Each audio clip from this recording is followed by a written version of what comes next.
Hello बच्चों, कैसे हो आप सब? आशा है कि आप अच्छे होंगे। आज हम लोग पढ़ेंगे क्लास 9 की मैथ की एनसीईआरटी, जिसमें हम लोग अभ्यास जो है 1.2 को सॉल्व करेंगे। उससे पहले उसकी कंसेप्ट पढ़ेंगे, फिर उसको सॉल्व करेंगे।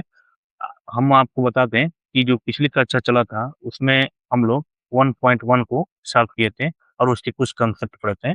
जैसे कि पर्सनली 1.1 पढ़े थे, जिसमें हम लोग प्राकृतिक संख्या, पूर्ण संख्या, पूर्णांक और परिमेय संख्या पढ़े थे।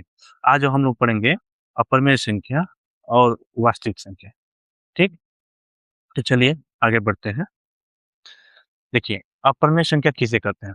अपरिमेय संख्या उसे कहते हैं जिसे P अपॉन Q के रूप में, ऐसी संख्या जिसे P अपॉन Q के रूप में नहीं लिख पाते हैं। मतलब उसे P अपॉन Q के रूप में नहीं लिख सकते। ऐसी संख्या कहलाती है, ऐसी संख्या कहलाती है आपका अपरिमेय संख्या, यानी इरेशनल नंबर कहलाती है। ठीक? जिसे P अपन Q के रूप में नहीं लिख सकते। इसमें Q नॉट इक्वल टू 0 होता है। ठीक? ऐसी संख्या जो होती है ना, जैसे हम लोग अभाज्य संख्या पढ़े हैं। अभाज्य संख्याओं को अगर रूट में करते हैं तो कहलाती है अपरिमेय संख्या। क्योंकि अभाज्य संख्याओं को जब रूट में करेंगे तो उसका उसका जो होता है दशमलव प्रसार जो होता है, दशमलव प्रसार होता है, वो क्या होता है? अशांत होता है और अनावर्ती होता है। यानी अपरिमेय संख्याओं की जो दशमलव प्रसार होगा, वो अशांत होगा और अनावर्ती होगा, मतलब वो रिपीट नहीं करता है। जैसे यहाँ पे देखिए, ये दशमलव प्रसार है ना, इसमें जो संख्याएँ हैं दशमलव के बाद, वो रिपीट कर रही है? नहीं कर रही है। तो जब संख्या रिपीट न करे और अशांत हो, तो कहलाता है अपरिमेय संख्या। ठीक? देखिए, रूट टू का अगर दशमलव प्रसार निकालेंगे तो इसका शांत अशांत आएगा और अनावर्ती आएगा, मतलब रिपीट नहीं करेगा। रूट थ्री का वही आएगा। रूट 15 की निकालेंगे तो इसका भी आएगा। इसे अगर 15 को रूट थ्री और रूट टू में छोड़ दें तो मिल जाएगा आपको। ठीक? देखिए, पाई क्या होता है? पाई का जो एक्चुअल मान होता है वो 22/7 नहीं होता। ठीक? पाई का निकटतम मान 22/7 होता है। पाई का अगर एक्चुअल मान देखा जाए तो उसका जो दशमलव प्रसार होता है, वह क्या होता है? अशांत होता है और अनावर्ती होता है। ठीक? अशांत होता है, अनावर्ती होता है। इसलिए पाई को हम बोलते हैं, पाई तो पाई को बोलते हैं हम लोग, पाई एक अपरिमेय संख्या क्या है? अपरिमेय संख्या है। लेकिन 22 जो है, 22/7 इसको बोलते हैं परिमेय संख्या। ठीक? पाई का एक्चुअल मान 22/7 नहीं है, इसका निकटतम मान है। 22/7 लिख दिए हैं, तो इसको हम बोलेंगे कि P अपान Q के रूप में है। जब P अपान Q के रूप में किसी संख्या को लिख सकते हैं, तो उसे हम बोलते हैं परिमेय संख्या। ठीक? समझ आया ना? ठीक है, चलिए आगे बढ़ते हैं। अब पढ़ेंगे वास्तविक संख्या। देखिए, अगली कक्षा में हम पढ़े थे प्राकृतिक संख्या, पढ़े थे पूर्ण संख्या, पूर्णांक और परिमेय संख्या पढ़े थे। ठीक? तो देखिए, हम कल उस कक्षा में बताए थे कि प्रत्येक जो नेचुरल नंबर है, यानी प्राकृतिक संख्या है, वह होगा पूर्ण संख्या। प्रत्येक पूर्ण संख्या जो है वो पूर्णांक होता है, और जो प्रत्येक पूर्णांक है वो परिमेय परिमेय संख्या होता है। ठीक? अब हम कह रहे हैं कि जो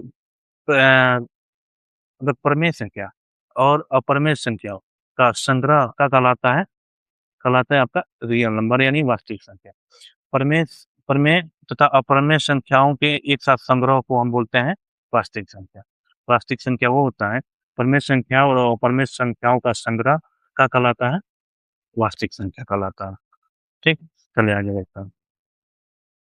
जैसे देख लीजिए, अगर एक संख्या रेखा ऐसे खींचे, इसमें क्या होगा? इसमें 0 होगा, यहाँ पर 1 भी होगा, 2 भी होगा, 3 होगा, -1, -2, -3। ठीक? यहाँ पर भिन्न वाले भी होगा संख्या, यहाँ पर दशमलव वाले भी संख्या होगा। यानी वास्तविक संख्या में जो भी आप जानते हैं, नेचुरल नंबर हो, whole number, integer, rational number, irrational number, सभी संख्याओं को मिलाकर हम रियल नंबर बोलते हैं। ठीक? यहाँ पर √2 हो जाएगा, √2 भी इसमें आएगा। यानी √2 क्या है? यह एक अपरिमेय संख्या, क्योंकि इसको दशमलव प्रसार अशांत और अनावर्ती है। ठीक? तो चलिए आगे बढ़ते हैं। अब देखिए, हम लोग बताए थे जो अगले कक्षा में, परिमेय संख्याओं का जो दशमलव प्रसार होता है, वो शांत होता है और अशांत भी होता है। शांत होगा किसी का दशमलव प्रसार तो हम कहेंगे वो परमेय संख्या है। अशांत होगा तो अशांत में 2 कंडीशन होता है, एक का होता है उसमें जो संख्याएँ होती हैं, वो रिपीट करने लगती हैं, एक में रिपीट नहीं करती हैं। जो रिपीट करती हैं उसे बोलते हैं आवर्ती, जो रिपीट नहीं करता है जो संख्या है, उसे बोलते हैं अनावर्ती।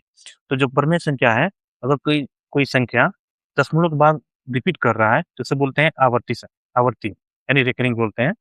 जैसे अगर 1/3 है, अगर 3 से 1 में भाग दे रहे हैं, तो जो इसका दशमलव पसर आएगा 0.3333 इसे डॉट-डॉट आएगा।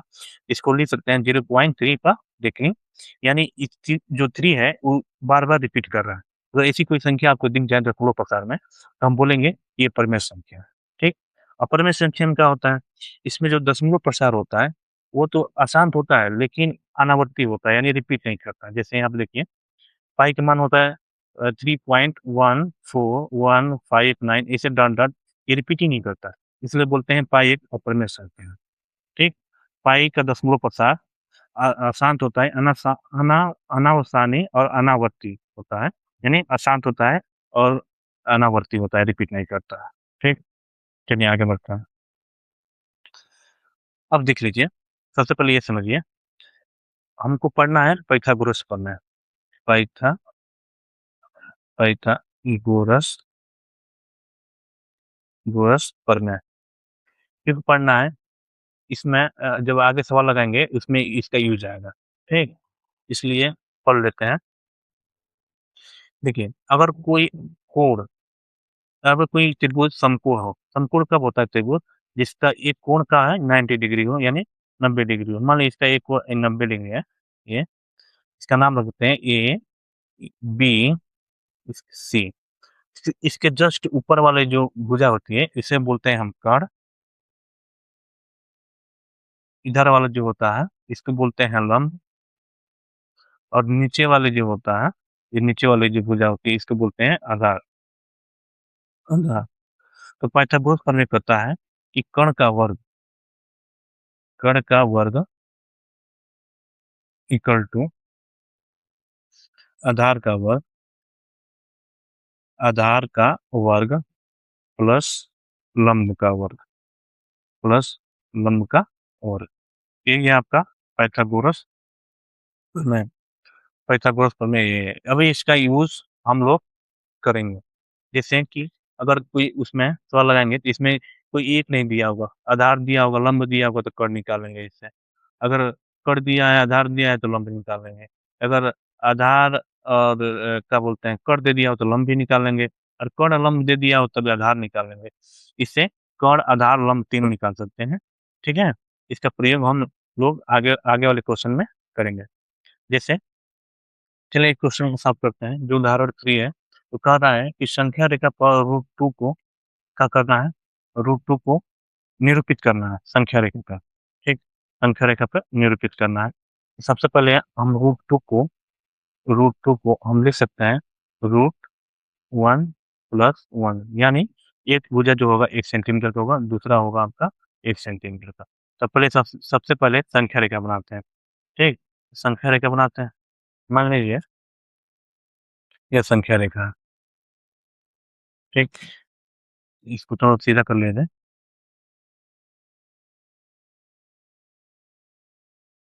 इसको सीधा कर लिया जाता है, ठीक है? अब देखिए, यहाँ मान लीजिए 0 है, यहाँ से यहाँ तक यहाँ 0 से यहाँ तक की दूरी जो है 1 सेंटीमीटर है। 1 यहाँ से 2 यहाँ पर डॉट-डॉट कर लीजिएगा, यहाँ पर -1 यहाँ पर -2 तो यहाँ से लेकर और यहाँ तक की दूरी है 1 सेंटीमीटर, ठीक? अब सबसे पहले यहाँ पे चाप की सहायता से यहाँ पर लंब जानेंगे, ठीक? चाँद यहाँ पर रखिएगा और जहाँ 90 डिग्री दिखेगा यहाँ पे ऐसे कर लीजिएगा और ऐसे कर देंगे, मिला देंगे इसको या यहाँ से यहाँ पर अर्धवृत्त खींचिएगा और यहाँ पर कट करिएगा, यहाँ पर कट करिएगा और जहाँ इसके साथ ऐसे एक यहाँ पर कट करिएगा, ठीक? अब फिर इसको मिला दीजिएगा, ठीक? इसका नाम रखते हैं ओ, इसका नाम रख देते हैं ए, इसका अगर यहाँ से और यहाँ तक की दूरी मान लेते हैं कि 1 सेंटीमीटर है, ये भी 1 सेंटीमीटर हो गया, ठीक? अब हमको यह दूरी निकालना है ओबी, ठीक? अब देखिए यहाँ से ओ से ए तक की दूरी 1 सेंटीमीटर है, ए से बी तक की दूरी 1 सेंटीमीटर है और यहाँ पर हम लंब खींचे तो ये ज़ाहिर-सी बात है ये 90 डिग्री होगा। जब 90 डिग्री है तो यहाँ पर पाइथागोरस प्रमेय लगेगा। अब पाइथागोरस प्रमेय लगेगा तो इसके सामने वाला ये जो है कण है, ऊपर वाला जो है लंब है, नीचे वाला ये आधार है, ठीक? यानी कण कौन है? वो भी यहाँ पे आधार कौन है? आधार है आपका ओए और जो लंब है वो है एबी, ठीक? लिखेंगे यहाँ पे पाइथागोरस प्रमेय से था कण का वर्ग यानी क्या होता है कण का वर्ग इक्वल टू आधार का वर्ग प्लस लंब का वर्ग। बताइए कण कौन है? कण है आपका ओ बी से बीच की दूरी कण है। अब आधार का है ओ ए, आधार है आपका ओ ए, लंब कौन है? लंब है ए बी, ठीक। हमको ओ बी तो निकालना है यानी कण निकालना है, तो ओ ए का मान कितना है? ओ से 1 है, ठीक। और ए बी कितना है? ए बी से भी 1 है, ठीक, 1 है। इस दोनों को जोड़ेंगे ये आ जाएगा 2 यानी ओबी का स्क्वायर इक्वल टू 2 तो ओबी बराबर जो स्क्वायर इधर जाता है तो रूट में हो जाता है यानी रूट 2 तो हमको ओबी बराबर मिल गया ये रूट 2। अब क्या करेंगे यहाँ पर मानेंगे यहाँ पे ऐसे बाउंड्री खींच देते हैं इसके बाद होगा यहाँ पर ओ को केंद्र मानकर और ओबी को त्रिज्या मानकर एक चाप काटा जो संख्या रेखा पर बिंदु डी पर काटती है। मान लिखेंगे ओ ओ को केंद्र तथा ओबी को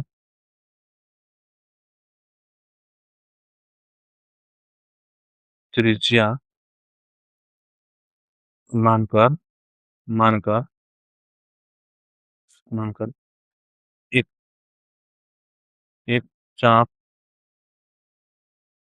काटा काटा जो संख्या रेखा पर जो संख्या रेखा पर रेखा पर बिंदु बिंदु डी पर काटती डी पर काटती काटती है। अब चाप काट लेते हैं।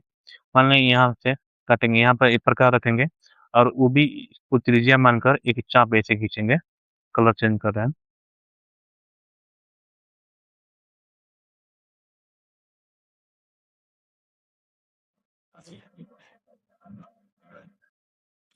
ठीक है, यहाँ पर वो प्रकार रखेंगे, ठीक। और वो भी त्रिज्या मानकर एक ऐसे चाप खींचेंगे संख्या रेखा पर। मान लो कि यहाँ पर बिंदु डी पर काट रही है, ठीक। तो ये जो डी है ना यहाँ यही रूट 2 है। डी है जो बिंदु डी है वही रूट 2 को प्रदर्शित कर रही है, ठीक। तो ये आंसर हो गया। संख्या रेखा पर बिंदु डी पर काटती है जहाँ डी रूट 2 को प्रदर्शित करती है। लिख दो जहाँ डी रूट 2 को प्रदर्शित करती है प्रदर्शित करती करती है। तो मिल गया आपका रूट 2 का, मिल गया ना। देखिए चलिए अब आगे बढ़ते हैं अगले क्वेश्चन पे। समझ आ गया होगा इतनी आसान तरीके से बताया है। अब चलिए अब हम लोग हल करेंगे उदाहरण 4 को लिखा है वास्तविक संख्या रेखा पर रूट 3 को क्या करना है? निर्धारण करना है। इसको देखते हैं कैसे लगाएंगे। सबसे पहले लिखेंगे रूट 3 रूट 3 को हम लिख सकते हैं रूट में 2 प्लस 1। इसको ऐसे लिख सकते हैं यानी सबसे पहले इसको रूट 2 को दर्शाना होगा, फिर से वो 1 सेंटीमीटर का लंब डालना होगा, फिर से उसकी कट निकालना होगा तो रूट 3 आ जाएगा। फिर से इसको चाप काट के संख्या रेखा पर दर्शा देना है। तो सबसे पहले हम एक क्या करते हैं संख्या रेखा बनाते हैं। ये संख्या रेखा ठीक? अब क्या करेंगे, यहाँ पे सबसे पहले हमको √2 को दर्शाना है, तो √2 को दर्शाएँगे 0, यानी 1 सेंटीमीटर का एक आधार लेंगे, उस पर लंब डालेंगे, फिर इसको 1 सेंटीमीटर का लंब रहेगा, फिर से इसको जब क निकालेंगे तो √2 आ जाएगा, जो हम वो निकाल चुके हैं, ठीक? इसका नाम करते हैं, ये 1 2 हो गया, 1 हो गया और ये 2 हो गया, ठीक? यहाँ पर होगा -1, यहाँ होगा -2। यहाँ से यहाँ तक की दूरी जो होगा आपका 1 सेंटीमीटर का होगा। कितना सेंटीमीटर का? 1 सेंटीमीटर। फिर से यहाँ से जब लंब डालेंगे और इसे मिला देंगे चाप काट के, ठीक? मान लो कि यहाँ यहाँ तक ले 1 सेंटीमीटर है, 1 सेंटीमीटर की दूरी है। इसका नाम रख देते हैं, इसका नाम O, इसका नाम A, इसका नाम B, और यहाँ से जब मिलाएँगे तो जो कोण आएगा वो क्या आएगा? √2, √2 आएगा, जो पिच पहले जो हमने निकाल चुके हैं। फिर क्या करेंगे, यहाँ पे एक लंब डालेंगे, ठीक?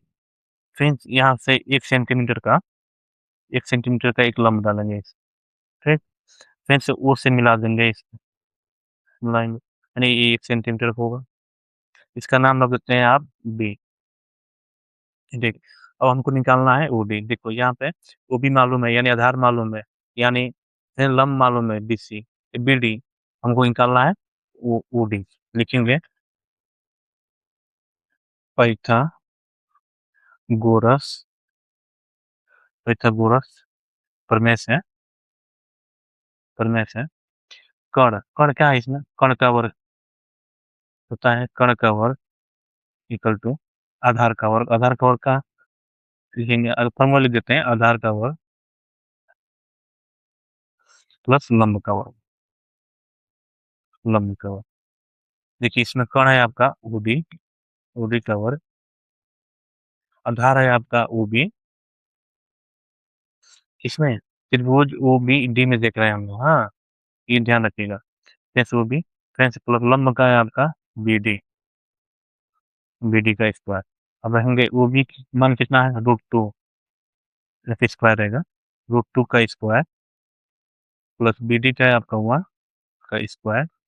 जब √2 का स्क्वायर करेंगे तो 2 आएगा, फिर से 1 का स्क्वायर 1 आएगा, यानी OD स्क्वायर बराबर आपका आएगा, OD स्क्वायर बराबर 3 आएगा। इसे ऐसे कर सकते हैं, OD, OD बराबर आपको होगा, OD स्क्वायर बराबर होगा आपका 3, तो OD बराबर रूट में 3, स्क्वायर इधर जाएगा तो रूट हो जाता है, ठीक? ये आ गया आपका √3। अब पाएंगे O को केंद्र मानकर O केंद्र तथा OD को त्रिज्या मानकर एक चाप खींचा जो संख्या रेखा पर बिंदु E पर काटती है, ठीक? जब E पर काट दिया तो यहाँ कहेंगे, यहाँ कह देंगे कि जो E है क्या करता है, वो √3 को दर्शाता है। किसको दर्शाता है? √3 को दर्शाता है। कर सकते हैं, तो लिखेंगे O, O को केंद्र, देखिए O केंद्र है, इसको मान है, यहाँ O केंद्र है, यह O केंद्र है, तथा यहाँ मानेंगे OD त्रिज्या, O केंद्र तथा OD को त्रिज्या त्रिज्या मानकर मानकर मानकर एक चाप चाप खींचा, खींचा जो संख्या रेखा पर, जो संख्या रेखा पर बिंदु बिंदु ई पर काटती है, बिंदु ई पर काटती है। अब देखिए बिंदु बना लेते हैं। देखिए O को केंद्र तथा OD को त्रिज्या मानकर क्या करता है, एक चाप खींचते हैं, ठीक? कैसे चाप खींचे,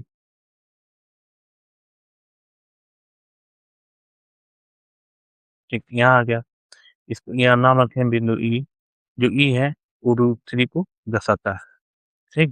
तो यही जो E है ना, यहीं पर √3 आएगा, ठीक? तो कर देंगे, काटती है, तथा ई रूट 3 को संख्या रेखा पर दर्शाता है।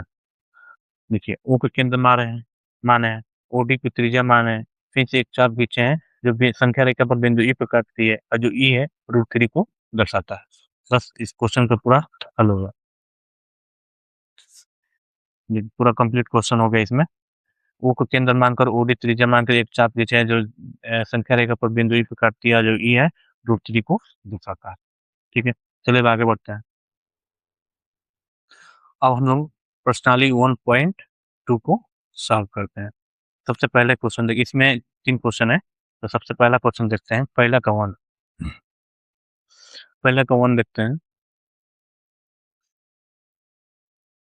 कह रहा है प्रत्येक जो है अपरिमेय संख्या, जो प्रत्येक अपरिमेय संख्या का एक वास्तविक संख्या होता है। अभी हम बताएं जो वास्तविक संख्या होता है, वास्तविक संख्या जो होता है वो परिमेय तथा अपरिमेय संख्याओं के एक संयुक्त रूप होता है। अपरिमेय संख्याओं से मिलकर बनता है। अगर प्रमेय और अप्रमेय संख्याओं का संग्रह किया जाए तब वास्तविक संख्या मिल जाए। हम कहेंगे प्रत्येक प्रमेय संख्या एक वास्तविक संख्या होगा, प्रत्येक अप्रमेय संख्या एक वास्तविक संख्या होगा। ठीक है, समझ आया? एक संख्या हो सत्य।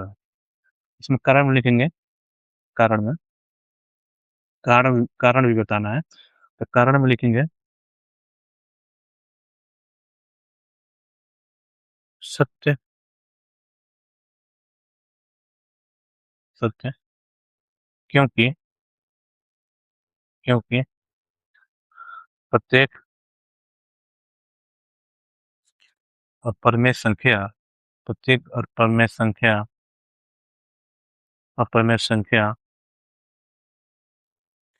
वास्तविक संख्या में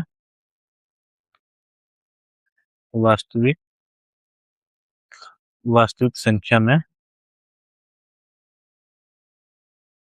मिलता है या प्राप्त मिलता है, इसलिए कथन सत्य है। तो प्रत्येक जो अपरिमेय संख्या होगा वो क्या होगा, वास्तविक संख्या में होगा, इसलिए कथन सत्य है। अब दूसरा देखते हैं। दूसरा ये कह रहा है कि संख्या रेखा का प्रत्येक बिंदु √m के रूप में एक √m के रूप का होता है, जहाँ m एक का है प्राकृतिक संख्या। सबसे पहले हम एक संख्या रेखा बनाते हैं। ठीक, संख्या रेखा पर मतलब जिसमें क्या बोलते हैं, एक रियल नंबर है। ठीक, रियल नंबर में सब आते हैं। आप लिखेंगे 0 1 2, यहाँ पर अगर लिखते हैं यहाँ पाएगा आपका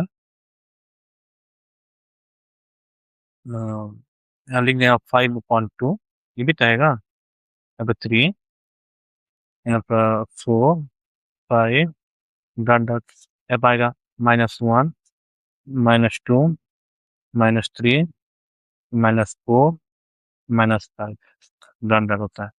ये बताइए संख्या रेखा पर जो भी है इसको √2 के √m के रूप में लिख सकते हैं। जैसे 1 है, इसको √1 के रूप में लिख सकते हैं। ठीक, √1 का मान 1 होता है, इसे √2 का मान कुछ और होता है। लेकिन संख्या रेखा को लिख सकते हैं, संख्या रेखा के ऊपर √2 को दर्शाया जा सकता है, दर्शाया है।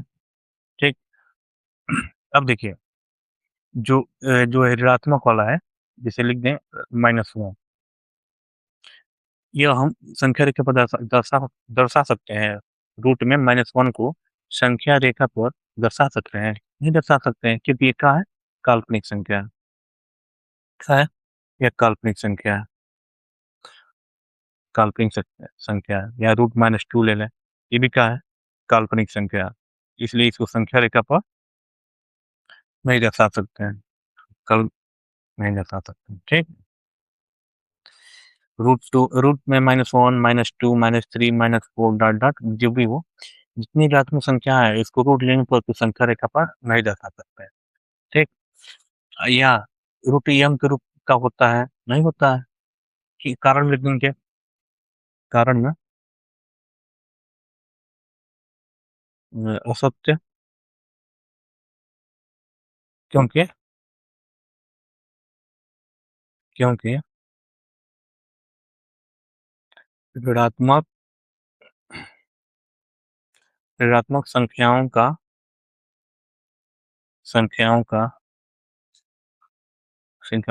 रूट काल्पनिक संख्या हो जाता है।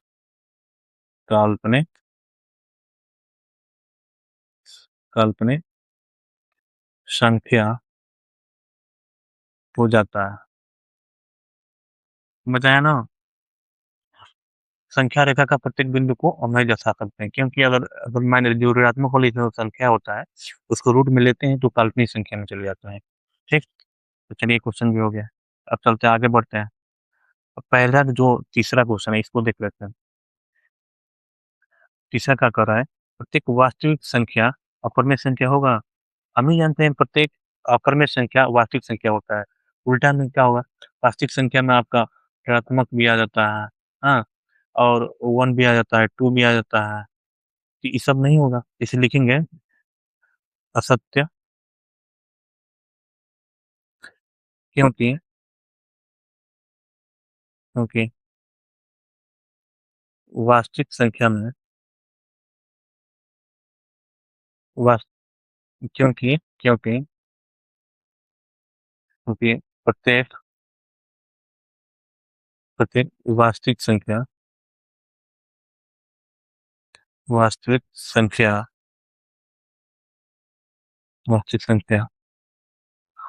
अप्रमेय संख्या में अप्रमेय संख्या में नहीं मिलता नहीं मिलता नहीं मिलता। ठीक, इसलिए कहेंगे एक कथन असत्य है।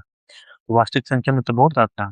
वास्तविक संख्या में हम जैसे एक संख्या रेखा बना दें, ये संख्या रेखा है, ठीक, इस पे क्या करें, इसमें 0, 1, 2, 3 ये आएगा।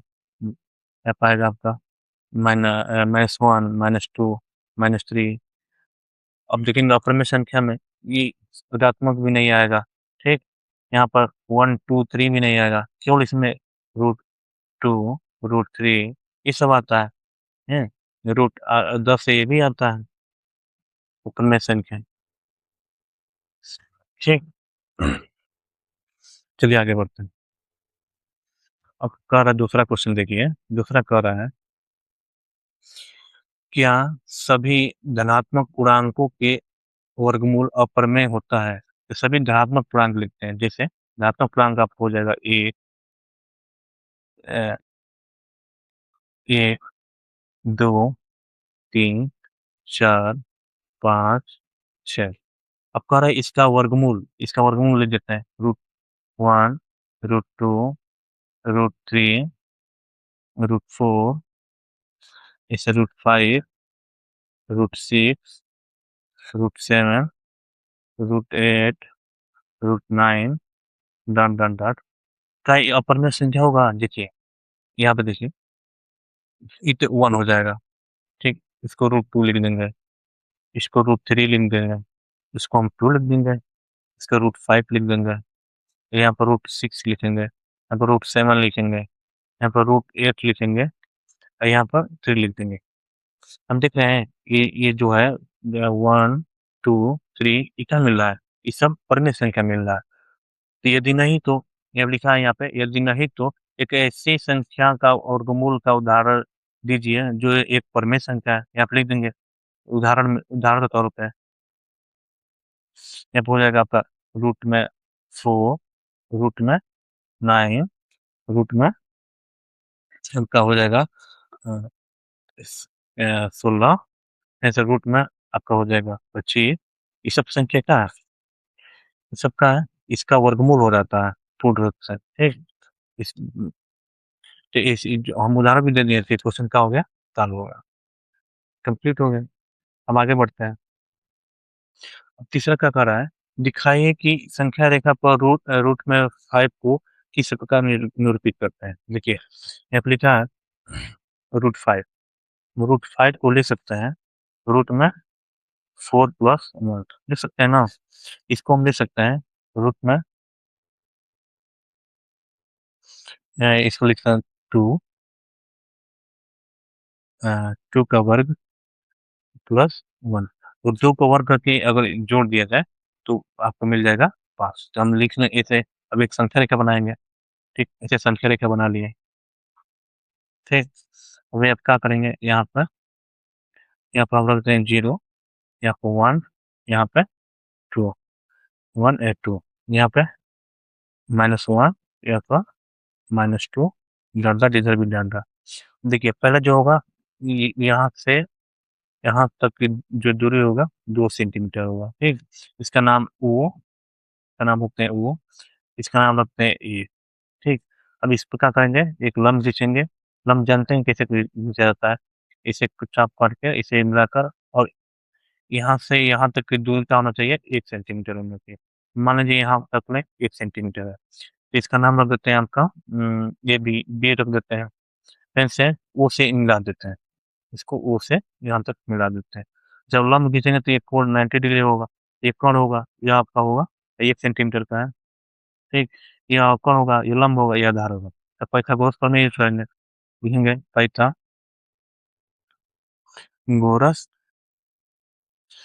प्रमेय से क्या होगा, कर्ण का वर्ग, कर्ण का वर्ग इक्वल टू लंब का वर्ग, लंब का वर्ग प्लस आधार का वर्ग, ठीक? अब ये कर्ण कितना है, इसमें कर्ण है आपका वो भी क्या है, कर्ण, वो भी कर्ण है। लंब कितना है, लंब आपका है ए बी आपका लंब है। आधार कितना है, आधार है आपका ओ ए, ठीक? हमको कर्ण निकालना है तो ए बी का मान कितना है, 1 सेंटीमीटर, फिर ए का वर्ग, फिर से ओ ए का मान आपका 2 है तो 2 का स्क्वायर, ठीक? तो एक का स्क्वायर यानी 1, 2 का स्क्वायर यानी 4, तो O B equal to O B का स्क्वायर इक्वल टू 5, तो ओ बी बराबर आपको मिल जाएगा रूट में 5, ओ बी बराबर मिल जाएगा आपका रूट में 5, यानी आपको मिल गया आपको यह रूट में 5। अब क्या करेंगे इसमें, ओ को केंद्र मानेंगे और ओ बी की त्रिज्या मानकर एक चाप खींचेंगे, ठीक? ओ को केंद्र मानेंगे और ओ बी की त्रिज्या मानकर एक चाप खींचेंगे, तो लिखते हैं ओ को केंद्र, ओ को केंद्र तथा ओ बी को त्रिज्या मानकर मानकर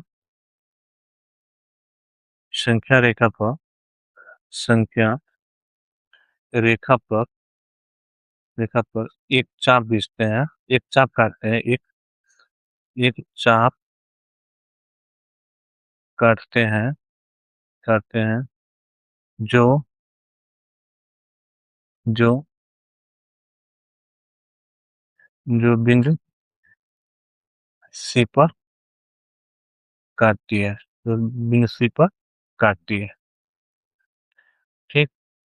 अब बिंदु सी बना लेते हैं, अब इसको ओ का केंद्र माने और ओ बी की त्रिज्या माने, तो अब एक चाप खींच लेते हैं, ठीक?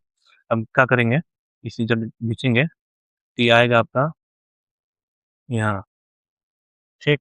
यहाँ पे आएगा, इसको नाम रख देंगे सी और ये क्या करेगा, √5 को प्रदर्शित करेगा, ठीक? ओ का केंद्र माने और ओ बी की त्रिज्या मानकर एक चाप खींचे जो बिंदु सी पर काटता है और वह क्या करता है, √5 को प्रदर्शित करता है। अब लिखेंगे सी पर काटती है तथा बिंदु सी √5 को प्रदर्शित करता है, प्रदर्शित प्रदर्शित करता है, करता है। ये आपका हो गया आंसर। ठीक है, अगला क्वेश्चन देखते हैं। ठीक है, यहाँ यहीं पर एक क्वेश्चन समाप्त हो गया। अगर आपको वीडियो अच्छा लगा हो, तो लाइक, सब्सक्राइब ज़रूर करें और इस वीडियो को देखने से पहले जो पिछला वाला वीडियो है ज़रूर देखें, तभी जाके अच्छा समझ आएगा। ठीक है, धन्यवाद।